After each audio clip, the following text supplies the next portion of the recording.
ಸಾಧನ ಅಕ್ಕ ಹೇಳ್ತಿರೋ ಪ್ರಕಾರ ಅಷ್ಟು ಚಿಕ್ಕ ಹುಡುಗಿ ವರ್ಷನ್ ಮೇಲೆ ಈ ತರ ಮಾಡಿದಾಳೆ ಅಂದ್ರೆ ಅವಳು ಇನ್ನೆಂತವಳಿರ್ಬೇಕು. ಇಂಥವಳು ಏನ್ ಮಾಡಕ್ಕೂ ಹೇಸಲ್ಲ ಅರ್ಚನಾ. ಇಲ್ಲ ಅರ್ಚನಾ, ಅವಳನ್ ಬೈದು ಏನು ಪ್ರಯೋಜನ ಇಲ್ಲ. ಸುಶಾಂತ್ ಅನ್ಬೇಕು. ಎಲ್ಲೋ ಇದ್ದವಳನ್ನ ಮನೆಗ್ ಕರ್ಕೊಂಡ್ ಬಂದು ಅವಳನ್ನ ಮೆರೆಸ್ತಾ ಇದ್ದಾನೆ. ಅವನ್ಗೆ ಹೇಳೋದಿಕ್ಕೆ ಕೇಳೋದಿಕ್ಕೆ ಯಾರು ಇಲ್ದಿರೋ ತರ ಆಗಿದೆ. ಭಯ ಭಕ್ತಿ ಇಲ್ಲ ಅರ್ಚನಾ. ನಾನು ಮನ್ಸಾರಿ ದೇವ್ರನ್ನ ಬೇಡ್ಕೋತಾ ಇದ್ದೀನಿ.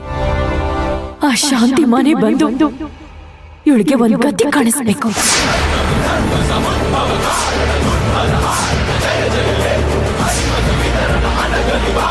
ಯಾಕಂದ್ರೆ ಇದು ನಮ್ ಶಾಂತಿಮ್ಮ ಬಾಳಿ ಬದುಕಿದ ಮನೆ,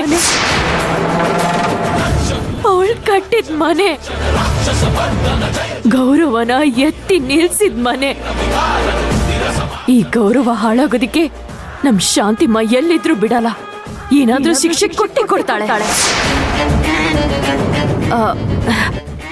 ಸಾರಿ ಅರ್ಚನಾ, ಕೋಪದಲ್ಲಿ ನಾನು ಏನೇನೋ ಮಾತಾಡ್ಬಿಟ್ಟೆ.